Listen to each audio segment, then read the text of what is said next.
Hi, I'm Ira.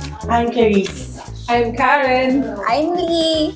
Welcome to Sari Sari. Okay. Ala, introvert!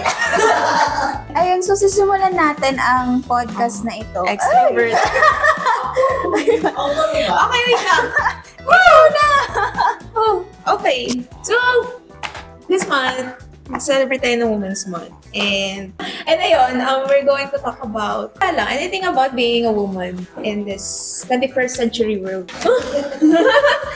So, eto muna. So, isa-isahin muna natin. Ako kasi, kaming dalawa ni Lee, single. Ay, hindi. Siya, hindi siya single. Pero ako single. Pero nasa age kami ng mid-20s. So, ikaw po, Ms. Clarice. Ako, I'm in a relationship pero coming from a not successful marriage. Ikaw po. Ikaw po, ate ka. Ako naman, married with 3 kids. Lahat naman, mga binata na rin. Okay naman. So she's happily married. So, parang kumbaga sa lahat, like, kaming 4, silang 2 yung masaya. Hindi, pero so, since parang magkaiba kasi kaming perspective, ganyan. And I just want to know if, kung kayo tatanungin now, syempre, I mean, nasa age na po kayo ng parang middle age na ganyan. Pero kayo, ano po yung meaning para sa inyo ng pagiging babae? Of course, like different generation. And then sasagutin din namin. Wala lang. Kasi gusto ko. Pero yun. So, kayo muna po. For as a woman, Like anything parang like describe lang po. Sa tingin nyo, meaning ng pagiging babae. ako, ang take ko kasi, I'm a strong and independent woman. Ever since I'm the breadwinner ng family, now I'm a single parent, working for living with my daughter. I'm raising her alone. So, although medyo, I think negative in other people, if other people will hear it, pero I'm not dependent on any male or man. Correct. Tama. So, yun. As a woman, it's independence, diba? You have to be independent. Ikaw, teka. Sa akin. Huwag kang iiyak. Hindi. Hindi. Parang iiyak Iniisip ako eh. Na-pressure. Hindi kasi, May time limit, 5 wala seconds. naman. Ako kasi, since nakatira ako sa parents ko, sa mama ko, kahit nag-asawa ako, nagkaanak ako, nandun ako sa kanila. Tapos, para sa akin, ano naman, okay lang. Okay lang. Okay lang naman. Parang- Ginagampanan yung pagiging nanay, pagiging anak sa, ganun. Ginagampanan yung pagiging asawa. Kumbaga, Bakit may diin yung asawa? parang Yuli, parang ikaw, as a woman, parang may roles ka ginagampanan. Okay. Dito po tayo magiging mainit ang chikana. Kasi kami ni Lee, parang, kumbaga, ako personally, ayoko ng mga role na yan. Kasi di naman ako actor. And I mean, gets. Pero at the same time, ako parang, I guess, iba't iba namang perspective yan ng pagiging babae. Ako naman, parang, for me, pagiging babae is like taking spaces sa kung saan ka comfortable or like taking over spaces na like, parang no discrimination, ganyan. So, yun. So, parang kung feel kong magpaka-independent, ganyan, or like whatever, ganun lang ako. Diba? So, parang, and at the same time, parang no pressure din naman to like, get married at this age. Like, I'm 25 now, ganyan. So, parang and single. So, parang no pressure to get married and like have kids. Like, unlike sa parents ko na parang pinanganak ako, 23, yung nanay ko. So, parang ngayon, ay, walang anak. Hindi. Walang mag-aanak, wait. Ang mahal-mahal ng bilhin. Ayun. So, I guess, Lee, Sa akin, ano ba? What it means to be a woman is yung kaya mong gumawa ng choices para sa sarili mo. Yung hindi ka mape-pressure sa traditional thinking ng society na katulad nga ng sabi niya na parang at this age, you need to be married, at this age, you need to have family, ganun. Parang, what it means to be a woman is, you can decide para sa sarili mo. And you can decide if you want to have kids, you can decide if you want to have family. Na dapat, lahat ng desisyon na yun sa buhay mo, ikaw yung tatakda and walang nagpe-pressure sa'yo, walang nagsasabi sa'yo na gawin mo to, gawin mo Bakit yan. ka ganun. umiyak? Hindi, kinakabahan ako. Ayun, pero ayun, para sa akin. Ayun. Ikaw, di ba kung mistress, may daughter ka rin po? Sa ngayon, parang ano yung mga ini-instill mo na parang, kumbaga, or like, ina-advise mo sa kanya? Siyempre, parang, nasa parang, nagdipon po siya, di ba? Yeah. So, parang, Ako kasi, my parents raised me to be independent. That's one thing. They also encouraged me to speak my thoughts, which I am also teaching my daughter. And at the same time, in all fairness, yung society ngayon, medyo, ano na siya, I think in discrimination against women, hindi na siya, hindi na siya ganun katindi compared to the earlier generation. Abutan. Oo. So, with my daughter, she's currently taking engineer. And before, nung time ko, when I wanted to take up engineering, sabi pang lalaking Pang course lalaki. yan. So, I encourage her for what she wants. Diba? At the same time, I instill values to her. Na, she always, kailangan i-respect niya. The same way, if you want to be respected, she should always respect other people's gender preferences. Correct. Kayo po ba ay may babaeng anak? Wala, puro lalaki. So, pero ayun, parang how does it feel like to raise parang puro lalaki sila, tapos ikaw, babae. Parang, Nag-iisa Oo. babae. Ano rin, may time na hindi naman, kasi ano sila lalo yung panganay, nasa kanya kung ano yung gusto niyang, yung mapunta. Nagpapaalam naman. Kaya lang may time na minsan hindi umuwi. Ang ano ko lang, alam ko kung nasaan siya. Yung nagpapaalam siya na alam ko kung saan siya pupunta, ano gagawin niya. Kasi syempre, di ba yung panahon ngayon, hindi na natin alam na marami nang nangyayari sa labas.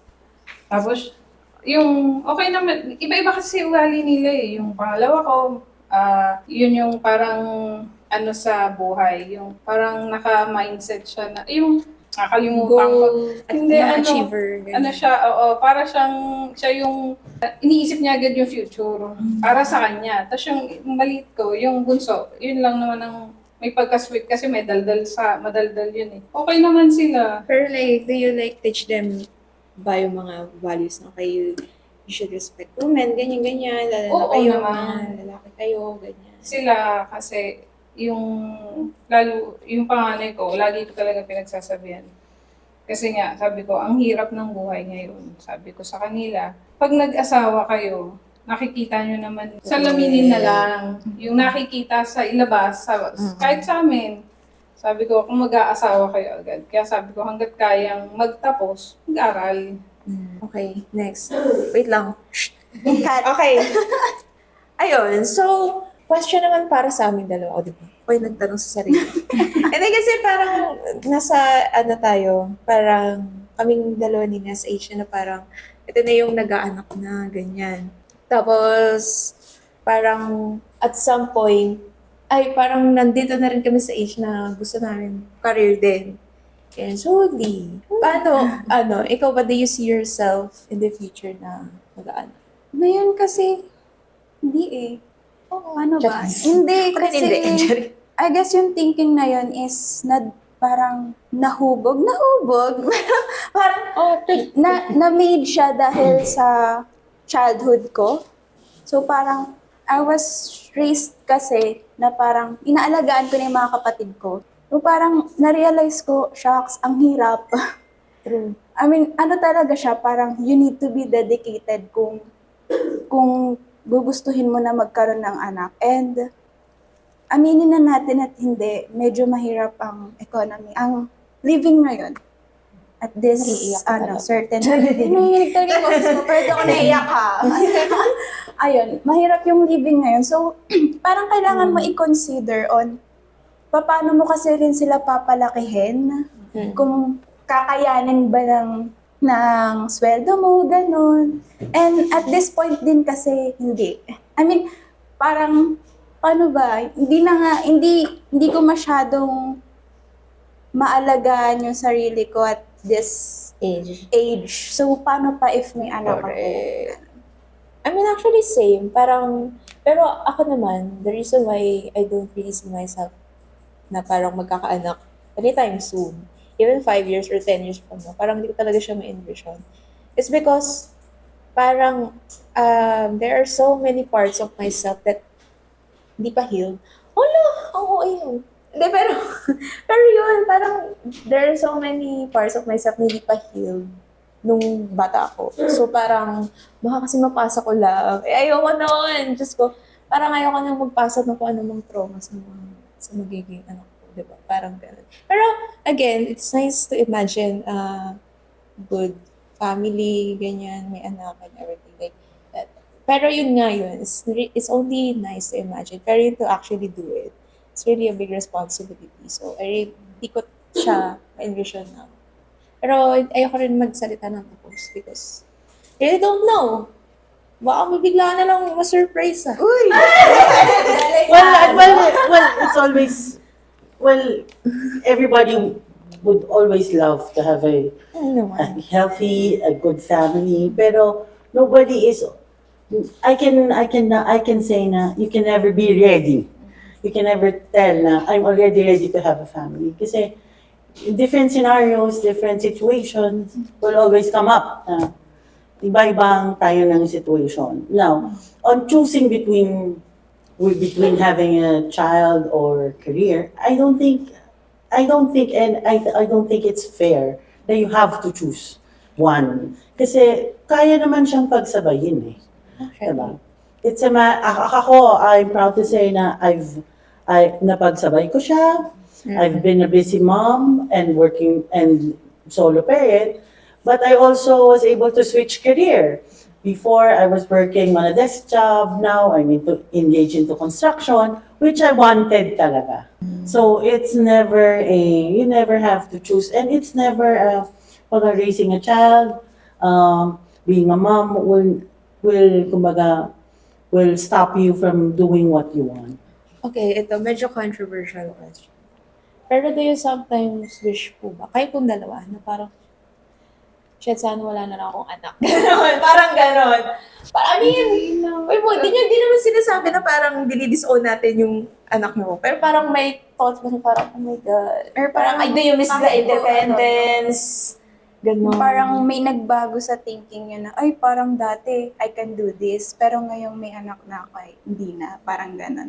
Or mas magagawa ko to if wala akong anak. Ganon. Ikaw. Wala naman. Hindi.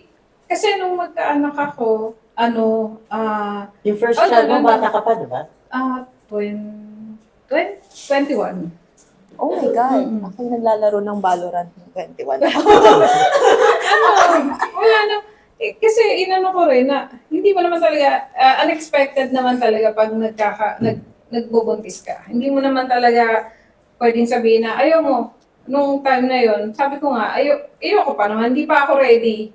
Pero nung naipanganak ko naman, sabi ko, blessing na rin sa akin yung baby ko. Sabi ko, tapos yun, kaya lang, sabi ko, ayoko naman ng sunod-sunod kasi ang hirap na nga ng buhay, tapos magsusunod-sunod ka pa ng anak. Paano naman yung pag-aaral, yung wala namang nandun tayo. Sabi ko, kung nagtapos ako, ganun, may pagsisisi rin. Pero hindi naman talagang, siguro dahil, Parang hindi naman kasalanan ng bata. Oo, hindi naman, wala naman ilabas sa kanila yung, bagay hindi naman nila ginusto yun eh. Ikaw ang gumawa niyan eh. Di ba? Correct. Ako wala akong regrets on having a daughter. I even prioritize my daughter over my ex-husband. Hindi nyo kaya! Pero parang, yun din yung isa, actually kaya ko yung natanong, kasi parang yun yung isa sa mga kinakatakot. Pero siguro naisip ko siya ngayon, kasi I have may parang independent. Iba ang ako. thinking talaga ng single over a mom na nandun na yung bata. Nandun na yung Kasi hindi mo bata. siya pwede ibalik eh. Pero parang yun nga, parang isip ko, paano kung, siguro nega lang talaga, paano ko pag regret ko pa yun sa baling ko yung ganun. Pero I guess, yun nga. When I got pregnant, everybody was surprised na saying na, is she ready? Kaya niya ba? When nung time na when I got pregnant, laman pa ako ng bars. Oh, diba? About sa, responsibility sa bahay. Ako, mother ko kasi, full housewife. So, parang dyan sa bahay lang, ganyan. So, yung papa talaga yung provider namin. Tapos, iba namang perspective kay, gusto rin siya kay Ate Ka na sila talaga yung provider. Ganyan. So, if ever, parang sasagutin natin ito isa-isa. If lang. Kami muna pala. Parang, gusto nyo ba na equal nagpo-provide kayo ng asawa mo if ever magkakaroon pa ako ng asawa? Or parang, bahala na yung lalaki magtrabaho, tapos ikaw, chill lang, ganon. Sa bahay ka lang, ganon. Anong mas gusto nyo in the future? Ikaw muna. Paano ba? Actually, about dyan, shout out sa ano ko dyan. Hindi, pero para sa akin, parang okay pa din if hati kami sa expenses, ganun if kaya ko rin mag-provide. Kasi, paano ba? Iba yun kapag meron ka sariling income. Kaysa nanggagaling lahat sa future husband mo or husband mo, ganun. Iba pa rin na you have the capacity na gumastos para sa sarili mo or para sa anak nyo or humati sa gastusin, di ba? So, kung equal man or hindi naman siguro equal kasi minsan hindi naman pantay ang salary ng both, di ba, mag-asawa. So, minsan may mas mataas talaga and paano ba? As a writer, hindi ganun kataas ang income. IT person naman But yung... kunyari, pag sa mga nasa IT industry, matataas yung income nun. And, parang ayoko mag-drop ng income dito. Pero ayun, so, siguro, hindi man equal, pero at least, you can contribute doon sa expenses niyo sa bahay. Meron ka mapagkukunan ng hindi humihingi sa kanya, gano'n. Hindi kayong magwe-wait palagi na bibigyan ka, gano'n. And para rin naman sa akin, di ba parang may something din, may parang, paano ba? May parang conversations about whether kapag ang lalaki is yung provider, he will give yung buong salary niya sa wife niya, ganon. Para sa akin, ayoko din ng ganon. Parang gusto ko, may sarili siyang ipon, may sariling ipon ako, pwedeng may both kaming ipon, basta huwag niya ibibigay yung whole salary niya sa akin. Gusto ko, may pera ka pa din na pwede mong paggastusan sa sarili. Actually, recently, nandito si Ate Lynn. Shoutout kay Ate Lynn. Nagkaroon kami ng conversation about dito. Randomly, tinanong niya ako nung kailan na yan? Last week yun, no, Ate Lynn? Nung Monday. Tinanong mo ako kung anong gusto ko sa future ko pag nagkaasawa na ako, kung anong gusto kong gawin ko. Hanggang kailan ako magtatrabaho. Sasabi ko sa kanya, hindi kasi talaga ako yung taong parang ayokong all my life nagtatrabaho. Ganon. Parang ganon yung thinking ko. So parang if ever, nagkaasawa ko, parang housewife, pero at the same time, I can explore yung parang business, ganyan. Or like, explore ko ano yung hobbies ko din. Like, also support yung anak ko, ganyan. So parang, yun ko nakikita yung sarili ko. So parang, if in terms of like providing income, siguro at my own ways. Pero like to as in fully employed, just while taking care of my anak, parang hindi ko yun kaya. So parang kaya sabi ko, parang sa ngayon, ang perspective ko is to really choose, like parang pili. Pero yun nga, parang totoo din naman yung sinabi ni Ms. Chris na pwede ka namang hindi pili. Pero sa kayan lang, baka sa tingin ko kasi sa ngayon, hindi ko kaya kasi parang ngayon pa nga lang na fully employed ako. Parang iisip, may anak ka pa, parang teka lang. Ganun. So, yun ang akin. So, sa inyo naman pong dalawa, since single mom po kayo per se, do you, parang minsan po ba naisip ko na parang, sana may katulong ako? Ako yun. I have high respect for homemaker na mga moms. And I never saw myself being like that. Sobrang hindi ko kaya yung ginagawa nila. Noon pa lang, I've seen my aunt being a homemaker. Hindi ko kaya yung ginagawa niya. And ako influenced kasi ako by my mom. My mom was also working. So, nakita ko yung mom ko na kung paano. And I remember one time, meron akong teacher na nagsabi, in a chessboard, bakit ang nanay ang queen? Kasi, tapos sa chess, the queen can do the move of a rook or a bishop. Parang lahat ng movements. Lahat ng moves kaya niya. Kasi ganun ang nanay eh. If things goes hard sa bahay, sila yung tumatakbo kung saan-saan. So, sabi ko, oo nga, that's a chessboard. And now, parang yung mom ko ganun din. So, I think yun. Kaya I'm okay with parang yung career and having a child, having a family is kaya. Kasi my mom was able to do it, so I can also do it. Now, to be a homemaker, parang never ko na picture sa sarili ko yan.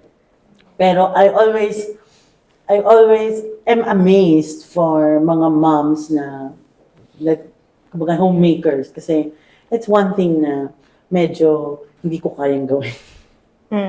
Ikaw po, ate ka. Ako naman. Ano talaga ako? Bahay talaga ako. Kasi parang ano lang naman ako nakapagtrabaho eh. Nag-abroad ako.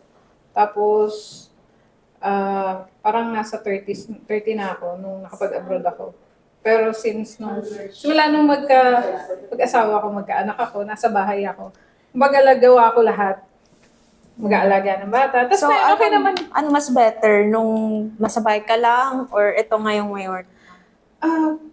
Pareho naman. Kasi kahit naman pumapasok na ako, inaasikaso pa rin naman sila. Kasi mo, papasok, yung bunso ko, papasok ng 5:30, 5:45, 4 o'clock gising na ako. Aasikasuhin ko siya kasi maliligo, pagkain niya.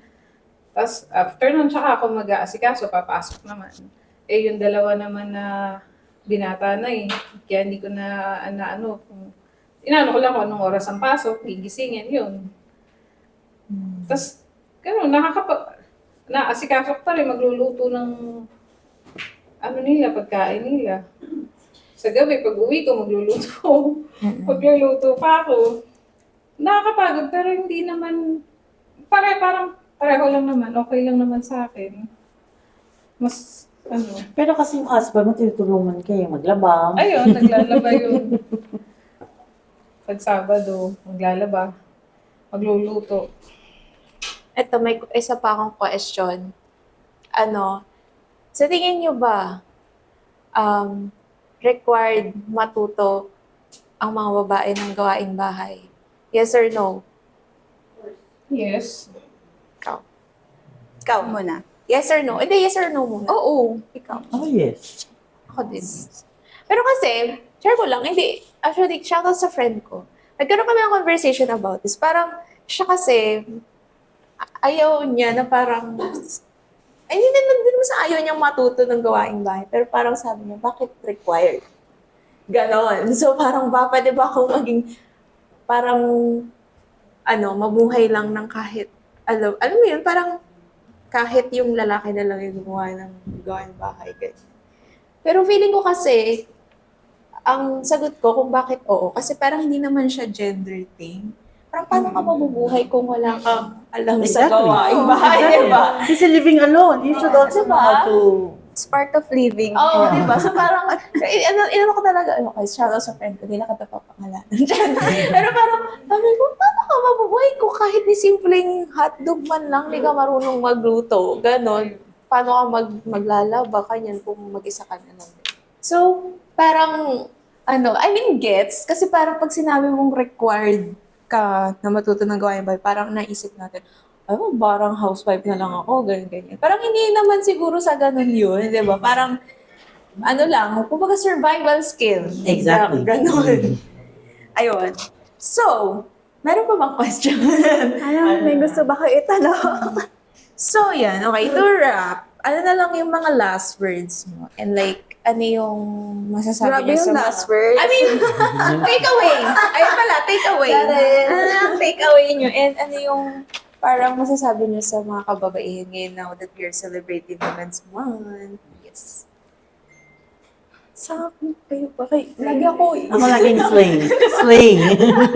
Ate, ako na, ano lang, siguro ang takeaway ko lang talaga is like, as parang we should all celebrate lahat ng perspective ng kababaihan na parang if they want to, parang gusto nila pro-choice, ayaw nila ng anak, go. Gusto nilang mag-anak talaga, go. Parang kung gusto nilang maging homemaker, go, ganyan. Parang every women should be celebrated and be accepted in their own spaces, ganyan. So, Dapat choice nila yan. yan. Everything should be their choice. Ganun. And ang masasabi ko lang ngayong Women's Month ay abante babae. Yes! Wow! Taroy! Emmy! Ikaw. Nagsasalita. Hindi. I think, one thing for sure, if ako, ang take ko dyan, if you're in a community or in your workplace, if you feel na merong hindi equal or bias over a different gender, then it's baka yun yung red flag. Time to move out and look for another place where you can be respected as a woman. Correct. Tama. Teka. Ayun. Ganda, di ba? Yun. Okay ka na. Sige. Sa akin, for women, don't underestimate yourself. Isipin nyo, hindi ka babae lang. Babae ka. Kaya Yeah. mo yan. You are the queen. Ayun. You are enough. Yun. Palagi mo isipin. At saka parang no amount of any validation from men will ever, like, parang makapagsabi na you're enough. Dito, mga lalaki yan, dead mo. Man-hater. Hindi, dead ba? Okay. So, But it's always nice to be in love. Yeah. Iba yung feeling. Charas! Ay, So, wait lang. kahit naman hater ka, when you fall in love, I'm not, Sabi nga, nakamakin ng lahat eh. Bakit hindi tumatawa dito? hinamak na nga ang lahat. ay, ganon. Pero I'm no stranger naman dyan, pero dead mo pa. Nangyayari talaga, hindi. Okay. Happy Women's Month from Sabit Study!